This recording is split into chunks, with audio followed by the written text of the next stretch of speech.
Now that you have an overview of the factors, let's have a look at what a typical day would look like. I have to precise in a bulge bracket in an industry-leading team.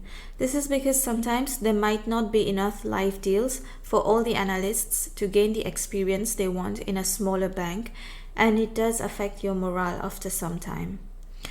I was lucky enough to be in the tech division at one of the large banks in an extremely busy cycle. So my ratio was more like 3, sometimes 4 to 5 live deals to one marketing pitch. But I want to stress that this is not the norm for everyone. The time I wake up depends on what time I went to bed and what urgent deliverables I have or meetings, if any, in the morning. Usually I would end up sleeping at 3, 4 or 5 in the morning. There are days when I will have meetings at 7, 8 a.m., so I would have to wake up early. We tend to have meetings very early in the mornings or very late in the evenings because CEOs and CFOs have their own 9 to 5 and we have to find times that work around their schedule. In my group we used to joke that if we manage to go to bed before 2 a.m., then it's an early day. However, most of our seniors are aware that we work until very late at night, or should I say early in the morning, so they would not put any pressure on us to get to the office early. Of course, there are some days when you will finish earlier. You just have to balance it out. Your body learns to adapt, and in any case, if your brain is running at 100 miles an hour, it will be difficult to sleep. First thing in the morning, I always check my emails in case there is something urgent that needs to be addressed by myself. If there isn't, then I get ready and head to the office. If there is, then I log into work remotely, and as soon as I find a quiet moment, I will get ready to head to the office.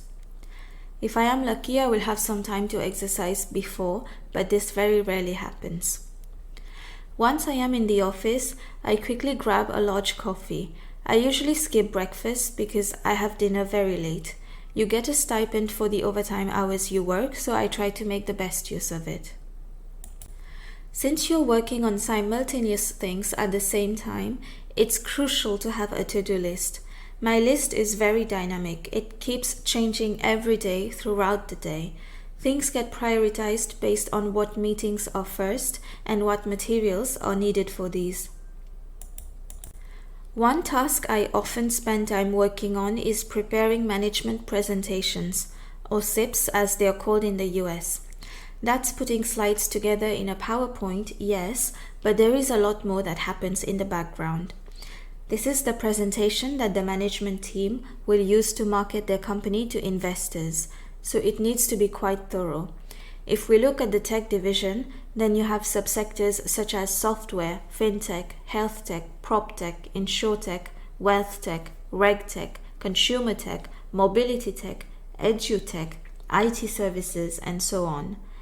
Now, as a junior analyst who is not an expert in any of these, you have to get familiarized very quickly and make sure you do your own research to understand the sector and speak the lingo.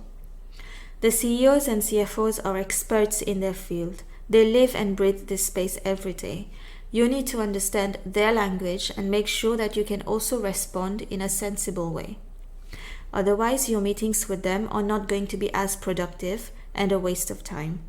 After all, you do represent your team and you need to live up to the reputation that your job carries. To set up this presentation, I will have calls with different departments within that company to understand what they do. Sometimes I might have site visits. I will have a look at the industry they operate in and read various reports to be able to compare this company to its peers, especially in terms of the metrics that investors use in their decision making. And I will have to look at the financials to study the trends and the projections and make sure that there is nothing that raises an alarm. We call this due diligence, and you spend a lot of time doing this as a banker. On any transaction, we are also working very closely with the auditors and lawyers to make sure that the due diligence has been performed on all sides. If we are doing investor marketing for a company, my day can be packed with meetings.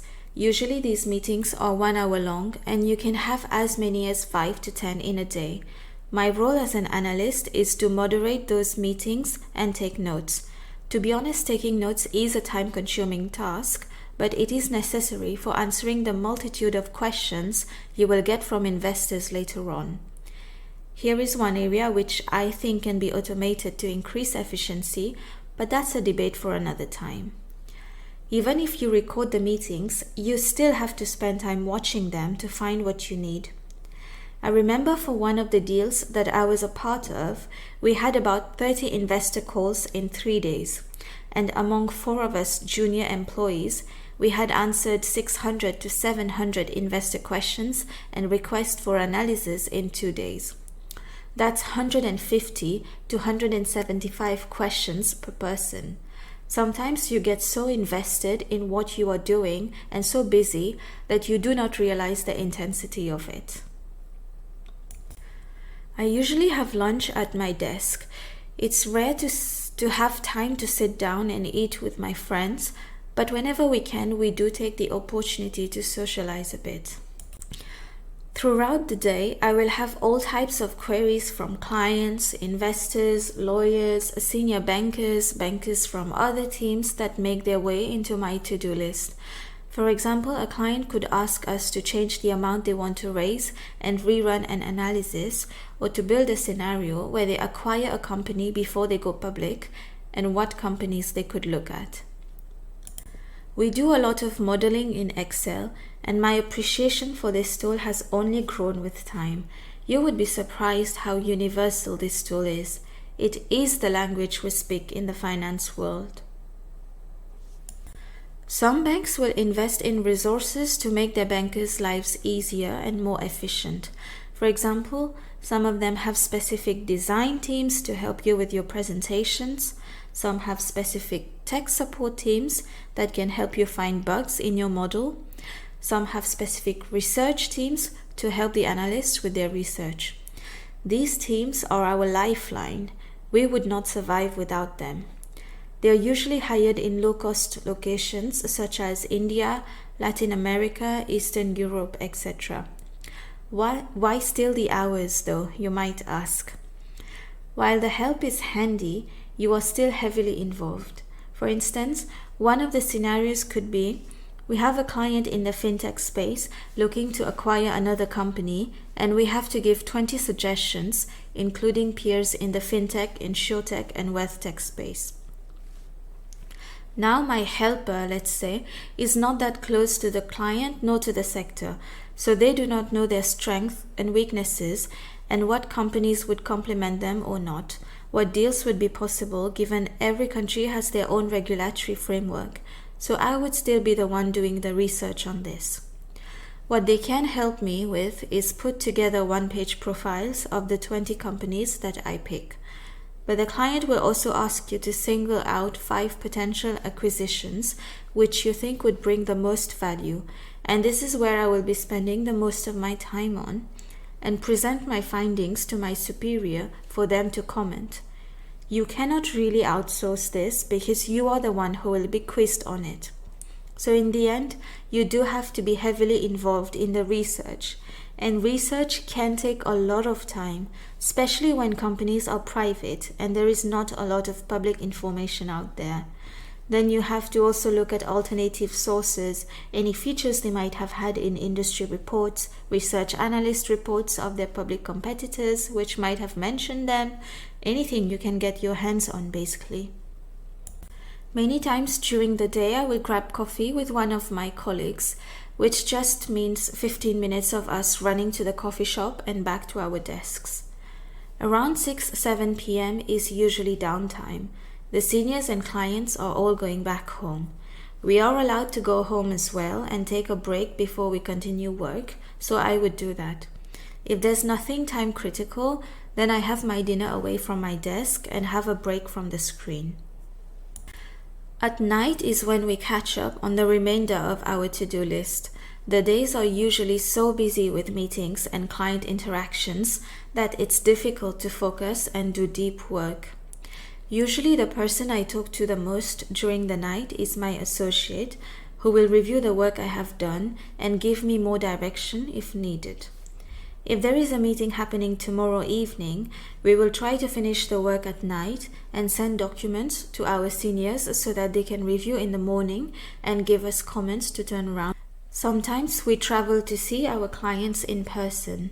This could mean very early outbound flights and very late inbound flights and working in the hotels and airport lounges. Is this a long day? Yes. Most bankers talk about their long hours because it's true. The universe of your coverage is very broad and the deadlines are usually quite short.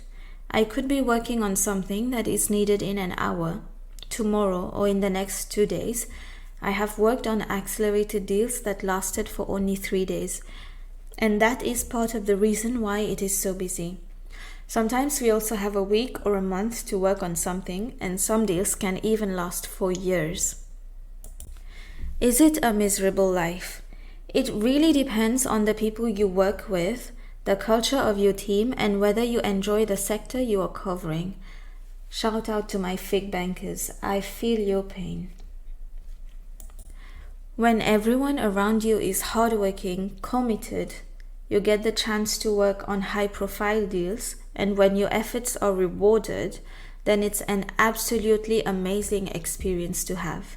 You feel on a certain high because the work you're doing in some way helps transform industries, and your clients, themselves being expert in their fields, still keenly listen to what you have to say, so you do feel that you have something of value to give, even as an analyst.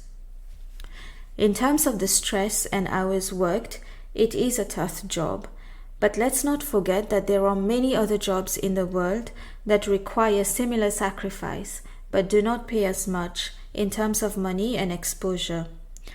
Doctors, nurses, bakery workers, supermarket workers, delivery drivers who have to work outside despite of the rain and the snow. Some of my friends who started working as doctors, for example, were earning 21k a year while I was making 50k. I'm glad they have revised this now. The pay disparity was truly unfair. If I have had your attention up to now, let me conclude with a caution.